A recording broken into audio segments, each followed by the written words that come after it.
بسم اللہ الرحمن الرحیم۔ السلام علیکم ناظرین، آج کی جو ہماری سٹوری ہے وہ کسی نے بیان کی ہے۔ ہم لوگ ان دنوں بہت پریشان تھے۔ بات یہ تھی کہ مالک مکان نے ہمیں گھر خالی کرنے کا نوٹس دے دیا تھا۔ میرے والد سرکاری ملازم تھے، تنخواہ بس اتنی تھی کہ گزر اوقات ہو جاتی تھی۔ میں ابھی زیر تعلیم تھا، مجھ سے 2 چھوٹی بہنیں تھیں، وہ بھی اسکول میں پڑھ رہی تھیں، لہٰذا آمدنی کا کوئی دوسرا وسیلہ نہیں تھا۔ ایسے میں اپنا گھر بنانا تو دور کی بات تھی، کوئی معقول گھر کرائے پر بھی نہیں لے سکتے تھے۔ موجودہ گھر ہمارے پاس گزشتہ 15 برس سے تھا۔ مالک مکان وقفے وقفے سے کرایہ بڑھاتا رہا تھا، مگر اسے بھی اندازہ تھا کہ ابا کی تنخواہ کتنی ہے۔ پھر ہمارے آپس میں تعلقات بھی تھے، اس بنا پر بھی مالک مکان لحاظ کرتا تھا، مگر کب تک؟ آخر اسے یہی ترکیب سوجھی کہ مکان خالی کروا کر اس میں کچھ رد و بدل کر کے نئے کرایہ داروں کو زیادہ کرائے پر دے دے۔ دوسرا فائدہ اسے یہ تھا کہ ایڈوانس کی معقول رقم مل جاتی۔ ہم سے تو اس نے کوئی رقم نہیں لی تھی۔ ابا کو بھی احساس ہو گیا تھا کہ مالک مکان کیا چاہتا ہے۔ ابا اس پوزیشن میں نہیں تھے کہ منہ مانگا کرایہ ادا کر سکے، سو انہوں نے بھی اس میں عافیت جانی کہ کوئی اور مکان تلاش کر لیں۔ جس مکان میں ہم رہ رہے تھے وہ پرانی طرز کا تھا، نقشہ بھی عام سا تھا۔ امی کو ہمیشہ یہی خواہش رہی کہ کسی خوبصورت سے گھر میں رہیں، مگر یہ ایسی خواہش تھی جس کا پورا ہونا ناممکن نظر آتا تھا۔ اب جو نئے مکان کی تلاش شروع ہوئی تو امی کی خواہش نے پھر سر اٹھایا۔ مجھے بڑا دکھ ہوتا تھا کہ میری امی صبح سے شام تک ہم لوگوں کی خدمت کرتی رہتی، کبھی اچھا پہنا نہ اچھا کھایا، چھوٹی چھوٹی ناآسودہ خواہشوں کے جال میں جکڑی رہیں۔ وہ اس پرانی طرز کے گھر کو بھی سجاتی سنوارتی رہتی تھی۔ آنگن کچا تھا مگر اماں نے پانی چھڑک چھڑک کر سیمنٹ جیسا بنا دیا تھا۔ ان کی بڑی خواہش تھی کہ اللہ میاں کبھی ان کے دن بھی پھیر دے اور انہیں بھی ایک خوبصورت گھر مل جائے۔ یہ ایسی خواہش تھی جو اکثر ان کی زبان پر آ جاتی تھی۔ ابا ان کی اس خواہش پر چڑ جاتے اور اکثر ہی دونوں میں تلخ کلامی ہو جاتی۔ اب مالک مکان نے جب مکان خالی کروانے کا تہیہ کر لیا تھا تو ناچار ابو کو نیا گھر ڈھونڈنا ہی پڑا۔ ابا چاہتے تھے کہ گھر ایسی جگہ ہو جہاں سے میرا کالج اور بہنوں کا اسکول نزدیک پڑے، بس اسٹاپ بھی دور نہ ہو اور مارکیٹ بھی قریب ہو، آبادی بھی اچھی ہو۔ یہ تمام خوبیاں کرائے کے مکان میں نہیں ہو سکتی تھی۔ میں ابا کے ساتھ صبح و شام گھر دیکھنے جاتا تھا۔ جب کبھی میں نکلنے لگتا، امی آہستہ سے کہتی گھر اچھا بنا ہوا ہو۔ میں اس بات امی سر ہلاتا اور دل میں ٹھان لیتا کہ جلد سے جلد پڑھ لکھ کر جو کام کروں گا وہ یہ ہوگا کہ ایک اچھا سا گھر بناؤں، ایسا گھر جو امی کی امنگوں پر پورا اترے۔ ابا تو یہ کام زندگی بھر نہیں کر سکے۔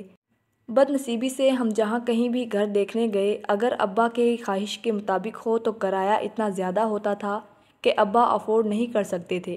اگر کرایہ کم ہوتا تو مرغی کے ڈبے جیسا فلیٹ یا مکان ملتا، ایسا خراب کہ جس میں رہنے کا تصور نہ کیا جا سکے۔ جس دوران ہم گھر ڈھونڈ رہے تھے ابا کی ملاقات ایک شخص سے ہو گئی جو ایک اسٹیٹ ایجنسی کا مالک تھا۔ اس نے بتایا کہاس کے پاس کئی مناسب گھر مناسب کرائے پر موجود ہیں۔ ایک گھر کی تو اس نے اتنی تعریف کی کہ وہ بہت خوبصورت اور بالکل نیا مکان ہے۔ جن لوگوں نے وہ گھر بنوایا تھا وہ امریکہ چلے گئے اور ہدایت کر گئے کہ بے شک کرایہ زیادہ نہ لینا، مگر ایسے لوگوں کو دینا جو گھر رکھنا جانتے ہوں۔ وہ تو چوکیدار رکھ کر جا رہے تھے، مگر میں نے مشورہ دیا کہ چوکیدار بھی گھر کی حفاظت نہیں کر سکے گا۔ آج کل چوکیدار چارپائیاں توڑتے رہتے ہیں اور گھر غفلت کی نظر ہو جاتا ہے۔ بچے شیشے توڑ دیتے ہیں، دیواروں سے کود کر پھول پودے اجاڑ دیتے ہیں۔ اس نے مزید بتایا کہ گھر بہت اچھا ہے، بس آبادی سے ذرا سا دور ہے۔ تھوڑا سا پیدل چلنے کے بعد بس اسٹاپ موجود ہے اور بازار وغیرہ بھی موجود ہے۔ ابا کا خیال تھا کہ جیسا گھر وہ بتا رہا ہے اس کا کرایہ بہت زیادہ ہوگا، پھر آبادی سے دور ہوگا تو میری بہنوں اور مجھے اسکول جانے میں وقت ہوگی۔ ابا تو اپنی 20 سال پرانی بائک پر آفس چلے جاتے تھے۔ ابا نے انکار کرنا چاہا تو وہ شخص سر ہو گیا کہ آپ آئیں تو صحیح، ایک نظر گھر دیکھ لیں، پھر کرایہ پوچھیے گا۔ اگر آپ کی مرضی کے مطابق نہ ہوا تو بے شک نہ لیں، کوئی زبردستی نہیں ہے۔ آخر کچھ روز بعد ہر جگہ سے مایوس ہو کر میں اور ابا اس علاقے میں پہنچ گئے جہاں وہ گھر موجود تھا۔ اس علاقے سے کچھ دور اس شخص کی اسٹیٹ ایجنسی تھی۔ جب ہم وہاں پہنچے تو یہ دیکھ کر حیران رہ گئے کہ وہ کوئی چھوٹا موٹا گھر نہیں تھا بلکہ بہت خوبصورت بنگلہ تھا۔ باہر یہاں سے وہاں تک لان تھا، پھول پودے تھے، مگر دیکھ بھال نہ ہونے کی وجہ سے گھاس لمبی ہو گئی تھی اور پودے تقریباً سوکھ رہے تھے۔ مگر گھر بہت شاندار تھا۔ 3 bed rooms, drawing room, American kitchen, tiles لگے باتھ رومز، ان میں خوبصورت ٹب اور جدید طرز کے نلکے اور شاور لگے ہوئے تھے۔ یہ تم ہمیں کہاں لے آئے بھائی؟ ابا سٹپٹا کر بولے، ہم اس قابل نہیں ہیں اس بنگلے کا کرایہ ادا کر سکیں، ہمیں تو کوئی چھوٹا موٹا گھر چاہیے، یہ محل ہم کیا کریں گے؟ صاحب آپ کو بتایا نا کہ مالک مکان اس کے کرائے کی فکر میں نہیں ہے، وہ تو یہ چاہتے ہیں کہ اس کی گھر کی دیکھ بھال ہوتی رہے، ورنہ انہیں تو الٹا چوکیدار کو پیسے دے کر رکھنا پڑتا۔ آپ جتنا کرایہ اس گھر کا دے رہے ہیں، جہاں آپ رہتے تھے اتنا ہی دے دیجیے گا، میں مطمئن ہو جاؤں گا۔ میں مطمئن ہو جاؤں گا کہ میں نے گھر کسی شریف آدمی کے حوالے کیا ہے۔ کیا مطلب؟ میں تو اس مکان کے صرف 1500 دیتا ہوں۔ ابا نے چبھتی ہوئی نگاہوں سے اسے دیکھا۔ 1500؟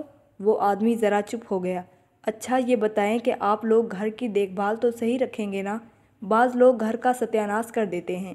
دراصل مجھے میرے دوست نے بتایا تھا کہ آپ کی وائف نے گھر بہت اچھا رکھا ہوا ہے۔ اس شخص نے ابا کے ایسے دوست کا حوالہ دیا جو اتفاق سے اس کا بھی جاننے والا تھا، اور اس نے اس کی شخص کی ملاقات کروائی تھی۔ ٹھیک ہے ابا، گھر اچھا ہے، امی تو کتنا خیال رکھتی ہیں گھر کا؟ میں نے فوراً حامی بھر لی۔ شام کو امی کو لے کر آئیں گے، وہ گھر دیکھ کر خوش ہو جائیں گی۔ میں بائک پر فرحہ اور صبا کو اسٹاپ تک چھوڑ دیا کروں گا، میرے لیے تو اسٹاپ زیادہ دور نہیں۔ اور کیا جوان بچے ہو؟ اس شخص نے فوراً کہا۔ ابا سوچ میں پڑ گئے، اس کے سوا چارہ بھی نہیں تھا اور کوئی دوسرا گھر بھی دستیاب نہیں تھا، تو کرایہ بہت تھا۔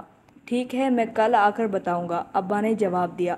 میں راستے بھر ابا کو قائل کرتا تھا کہ ابا گھر بہت اچھا ہے، آس پاس اور بھی گھر بن رہے ہیں، پھر مالک مکان طویل عرصے کے لیے باہر گئے ہیں، فی الحال 4-5 سال تک ہم اس گھر میں آرام سے رہ سکیں گے، اس عرصے میں نوکر ہو جاؤں گا تو ہم اپنے گھر لے لیں گے۔ دراصل میں چاہتا تھا کہ امی خوش ہو جائیں۔ گھر پہنچ کر سب سے پہلے امی کو خوشخبری سنائی۔ امی تو ایک دم پر جوش ہو گئیں۔ اندھیرا نہ ہو جاتا تو میں ابھی چلی جاتی، وہ خوش ہو کر بولی۔ ابا کسی کام سے باہر گئے تو میں نے دل کھول کر اس گھر کی تعریفیں کی اور ایک ایک چیز کی تفصیل بتائی۔ امی ساری تفصیل سن کر بہت خوش ہوئیں، کہنے لگیں، میں نے کچھ پیسے جوڑ رکھے ہیں اور ایک کمیٹی بھی ڈالی ہے تو بہت لمبی لیکن جلدی مل جائے گی، ہم ان پیسوں سے ڈرائنگ روم کے لیے سامان خرید لیں گے۔ امی بڑی دیر تک خواب بنتی رہیں اور میں بھی خوش ہوتا رہا۔ چھوٹی بہنیں بھی خوش ہو رہی تھیں۔ اگلے روز امی، دونوں بہنیں اور میں ایک ٹیکسی میں ابو کے ساتھ روانہ ہوئے۔ ابو نے رات کو بھی کئی بار یہ بات کی کہ گھر آبادی سے کافی دور ہے، اور راستے میں بھی یہی کہتے رہے۔ میں حیران تھا کہ ابا کو دوسرا گھر مل نہیں رہا تھا، پھر بھی اس گھر میں برائیاں ڈھونڈ رہے تھے۔ بہرحال ہم سب جب وہاں پہنچے تو امی کی تو بانچھیں کھل گئیں، بہنیں بھی بہت خوش ہوئیں۔ ایک بہن بولی، ہائے یہاں پڑھنے میں کتنا مزہ آئے گا، دوسری بولی، شام کو بیڈمنٹن بھی کھیلیں گے۔ امی تو بار بار اندر باہر کا چکر لگا رہی تھیں، انہیں یقین نہیں آ رہا تھا کہ اتنا خوبصورت گھر ان کو مل جائے گا۔ وہ بولی، ایسا گھر تو جنگل میں بھی ہو تو میں بخوشی رہ سکتی ہوں۔ پھر ان کی نگاہ ساتھ والے پلاٹ پر پڑی، وہاں بھی ایک نامکمل گھر مکمل تھا۔ یہ بھی بن رہا ہے شاید، خدا کرے اچھے پڑوسی ہوں۔ ہم بڑی دیر تک وہاں رہے۔ ابا نے جب سب کو راضی برضا دیکھا تو واپسی پر اسٹیٹ ایجنسی والے سے بات طے کر کے آ گئے۔ کچھ ہی دن بعد ہم لوگ نئے گھر شفٹ ہو گئے۔ امی نے اور بہنوں نے مل کر گھر کی صفائی کی اور ہفتے بھر میں ہم لوگوں نے نیا گھر سیٹ کر لیا۔ جس دن ساری سیٹنگ مکمل ہو گئی، گھر دمکنے لگا۔ معمولی سے سامان کے باوجود گھر بہت اچھا لگ رہا تھا۔ بہنیں کچن میں بڑا دل لگا کر کام کرتیں، میں ٹب میں پانی بھر کے نہاتا اور امی سارا دن ہاتھ کی کینچی سے گھاس برابر کرتی۔ انہیں باغبانی کا بہت زیادہ شوق تھا، غرض گھر بہت جلد نکھر گیا۔ ہم نے ابھی تک نہ آس پاس کی آبادی کو بغور دیکھا تھا، نہ وہاں رہنے والوں کے بارے میں جاننا چاہا تھا۔ ہم سب بہت مطمئن اور خوش تھے۔ وہ پہلا واقعہ تھا جب سب سے چھوٹی بہن باتھ روم میں نہا رہی تھی۔ اس کے جسم پر اور منہ پر صابن لگا ہوا تھا کہ پانی چلا گیا۔ اس نے دروازے سے امی کو آواز دی۔ امی دوڑتی ہوئی آئیں۔ انہوں نے کہا، کہیں سے کوئی وال بند ہو گیا ہوگا، ورنہ پانی تو ہر نلکے سے آ رہا ہے۔ امی نے اسے بالٹی میں بھر کر پانی دیا۔ وہ نہا کر نکلی تو امی نے باتھ روم کے نلکوں کا جائزہ لیا۔ جوں ہی نلکا کھولا، پانی بڑی تیزی سے آنے لگا۔ امی نے بہن کو ڈانٹا کہ اسے صحیح طرح سے نلکا کھولنا نہیں آیا۔ امی نے نلکا بند کیا اور باہر نکلنے لگی تو نلکا پھر کھل گیا۔ امی بڑی حیران ہوئیں کہ ابھی تو نلکا اچھی طرح میں نے بند کیا تھا۔ امی نے واپس جا کر نلکا بند کیا، مگر نلکا بند نہیں ہوا۔ امی سمجھی کہ نلکے کا واشر خراب ہو گیا ہے۔ انہوں نے نیچے سے والو بند کیا، پانی بند ہو گیا۔ وہ باہر نکلنے لگیں تو شاور کھل گیا اور پانی کی بوچھاڑ شروع ہو گئی۔ کچھ خرابی ہے اس باتھ روم کے نلکوں میں۔ امی بڑبڑائیں، مجھے تھوڑا بہت پلمبر کا کام آتا ہے، میں نے سارے نلکے چیک کیے، سب ٹھیک تھے، سب میں پانی آ رہا تھا اور بند کرنے پر بند ہو رہا تھا۔ ہم لوگوں نے معاملے پر توجہ نہیں دی اور اپنے اپنے کاموں میں مصروف ہو گئے۔ 2-4 دن بعد باتھ روم میں منہ دھو رہا تھا کہ نلکا بند ہو گیا۔ میں نے ہر نلکا چیک کیا، نہ شاور سے پانی آ رہا تھا، نہ ٹب کے نلکوں سے، بیسن کا نلکا بھی بند تھا۔ میں ناچار باہر نکلا اور دوسرے باتھ روم میں منہ دھونے چلا گیا۔ میں نلکا بند کر کے باہر نکل رہا تھا کہ نلکا خود بخود کھل گیا اور تیزی سے پانی گرنے لگا۔ میں بند کرنے مڑا تو نلکا بند تھا۔ میں بہت حیران ہوا کہ کیا معاملہ ہے۔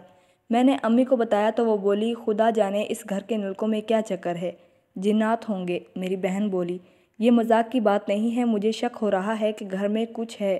صبح میں چائے بنا رہی تھی تو میری بلی ایسے فوں فوں کر رہی تھی جیسے اس کے سامنے کچھ ہو۔ میری دوسری بہن بتانے لگی، اچھا یہ فضول باتیں مت کرو اور اپنے ابا کے سامنے تو کچھ کہنا ہی مت، وہ تو بات کا بتنگڑ ہی بنا لیں گے، امی نے بہن کو گھور کر کہا۔ اگلی صبح میں کچن میں چائے لینے گیا تو میں نے دیکھا کہ بلی کچن کے دروازے کے ساتھ کھڑی گرا رہی تھی۔ اس کے جسم کا ایک ایک بال کھڑا ہوا تھا، دم پھولی ہوئی تھی اور وہ اپنے سامنے دیکھ دیکھ کر اس طرح آوازیں نکال رہی تھی جیسے کسی چیز سے خوف زدہ ہو۔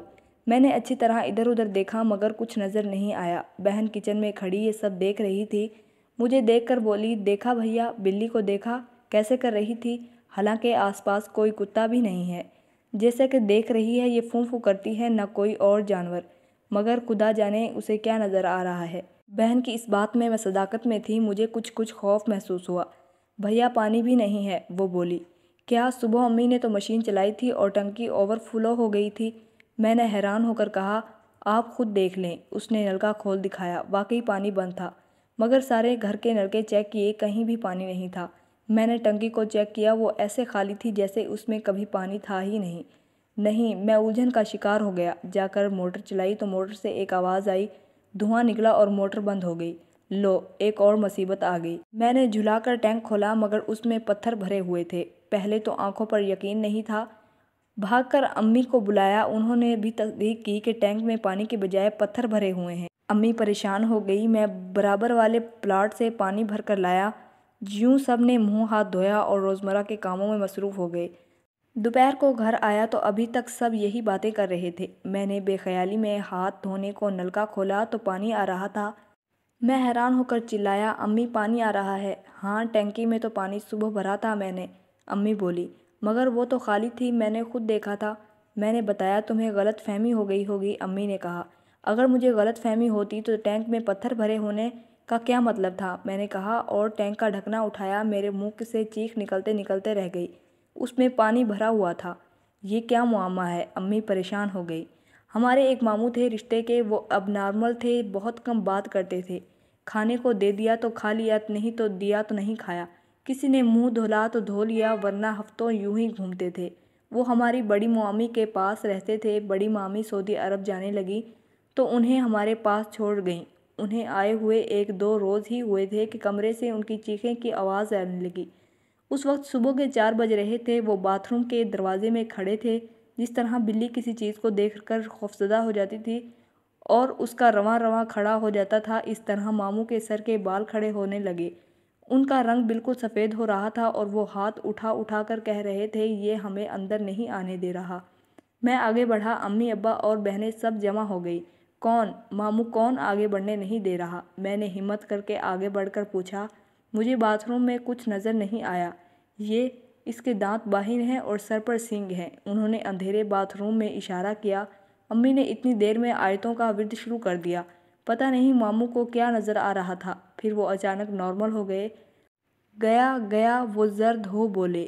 3-4 دن سکون سے گزرے۔ میں لان میں بیٹھا تھا، عصر کا وقت تھا کہ اچانک میرے سامنے ایک سانپ کا پھن لہرایا۔ میں خوفزدہ ہو کر اٹھنے لگا کہ گھاس میں سے سانپ نکل آیا، مگر سانپ سے زیادہ خوفناک بات یہ تھی کہ سانپ کسی اندیکھے ہاتھ میں تھا اور کوئی اس رسی کی طرح میرے چاروں طرف گھما رہا تھا۔ میں حلق سے کوئی آواز بھی نہیں نکال سکا اور بیٹھے بیٹھے پسینے میں نہا رہا تھا۔ اس گھر میں ضرور کوئی بلا ہے، کوئی آسیب ہے، کچھ بھی ہے ضرور، ہمیں یہ گھر فوراً چھوڑ دینا چاہیے، میں سوچ رہا تھا۔ ابا نے گھر میں داخل ہوتے مجھے گمسم حالت میں دیکھا تو ادھر ہی چلے آئے۔ ابا میں یہ میری جوں ہی نظر پڑی میں خوف سے چلایا، ابا سانپ! کہاں ہے؟ ابا سمجھے کہ گھاس میں سانپ نظر آ رہا ہے، مگر میں خلا میں دیکھ دیکھ کر اشارے کر رہا تھا۔ ابا کو وہ سانپ نظر نہیں آ رہا تھا۔ پھر سانپ غائب ہو گیا۔ میں نے خوفزدہ آواز میں کہا، ابا یہ گھر چھوڑ دیں، یہاں کچھ ہے۔ خوف سے مجھے بخار چڑھ گیا، سب میرے سرہانے جمع ہو گئے۔ امی پڑھ پڑھ کر پھونکنے لگی۔ ابا یقینی بے یقینی کے انداز میں بڑبڑائے، اور لو خوبصورت مکان! تمہیں اور تمہاری امی کو شوق تھا۔ آج بھی آفس میں ایک آدمی نے بتایا کہ شہر میں ایک گھر موجود ہے، مگر تم لوگ وہاں کیوں جانے لگے؟ میں ابھی تک خوفزدہ تھا، لگتا تھا کہ میرے سامنے کوئی سانپ لہرانے لگا ہے۔ میں بولا، نہیں ابا، ہم چلیں گے۔ امی اور بہنیں میرے ساتھ ماتھے پر بھیگی بھیگی پٹیاں رکھ رہی تھیں۔ ان میں سے کوئی بھی کچھ نہ بولا۔ امی تو بالکل خاموش تھیں۔ بہت جلد ہم نے سامان پیک کرنا شروع کر دیا۔ جس دن ہم آخری کمرے کا سامان پیک کر رہے تھے، اس دن گیٹ پر امی کو ایک خاتون ملی، ان کے ساتھ ان کا بیٹا بھی تھا۔ وہ اس گھر کے سامنے رکنا نہیں چاہ رہی تھی۔ انہیں یہ بھی خبر نہیں تھی کہ ہم لوگ شفٹ کر رہے ہیں۔ وہ امی سے کہہ رہی تھی کہ بہن سچ پوچھیے تو مجھے اس گھر سے بڑا ڈر لگتا ہے۔ میرا بیٹا مجھے زبردستی لایا ہے، یہ کہتا ہے خواہ اس گھر کو بدنام کیا ہوا ہے۔ چل کر دیکھے، 2 ماہ سے لوگ اس میں موجود ہیں، کسی کو کچھ نہیں ہوا۔ کیوں، اس گھر کے بارے میں کیا مشہور ہے؟ میں نے پوچھا۔ بیٹا، اس گھر میں کبھی کوئی 1 ہفتے سے زیادہ نہیں ٹکا۔ حد تو یہ ہے کہ مالک مکان بھی نہیں رہ سکے۔ وہ شہر میں دوسرے گھر میں رہتے ہیں، بار بار لوگوں کو دھوکے سے گھر کرائے پر دیتے ہیں، مگر یہ گھر آسیب زدہ ہے۔ اس کے ساتھ والے پلاٹ پر بھی سایہ ہے۔ جو لوگ یہ گھر بنوا رہے ہیں 2-3 مزدوروں کی ہلاکت کے بعد ادھورا چھوڑ گئے۔ میرا بیٹا کہتا ہے یہ سب کہانیاں ہیں، مجھے زبردستی آپ سے ملوانے لایا ہے، مگر مجھے تو ابھی بھی ڈر محسوس ہوتا ہے۔ آپ کو ڈر نہیں لگتا کیا؟ امی ابھی جواب نہیں دے پائی تھی کہ چھوٹی بہن چیختی ہوئی باہر نکلی، امی سب نلکوں سے خون آ رہا ہے۔ امی اندر بھاگی، میں بھی اندر آیا۔ کچن کے بیسن میں خون بھرا ہوا تھا، جو بھی نلکا کھولتے پانی کے بجائے خون آ رہا تھا۔ خوف سے سب کا برا حال تھا۔ ہم لوگوں نے اس دن اس خوبصورت گھر کو خدا حافظ کہہ دیا۔ بعد میں امی نے بتایا کہ ان کا پھر ارادہ بدل گیا تھا۔ انہوں نے ابو سے کہا تھا کہ کسی بزرگ سے حصار کھنچوا لیتے ہیں، ایسا گھر پھر نہیں ملے گا، مگر شاید ان کے اس ارادے کی خبر اس گھر میں رہنے والی مخلوق کو ہو گئی تھی، اس لیے سب کو خون نظر آیا اور ہم نے گھر چھوڑ دیا۔ امید کرتی ہوں کہ آج کی کہانی آپ کو اچھی لگی ہوگی۔ اگر کہانی اچھی لگے تو ویڈیو کو لائک کر دیں اور چینل کو ضرور سبسکرائب کر دیں۔ اس سے مجھے یہ پتہ چلے گا کہ آپ کو ویڈیو اچھی لگی ہے اور میں آگے نئی ویڈیو بنا سکوں گی۔ شکریہ۔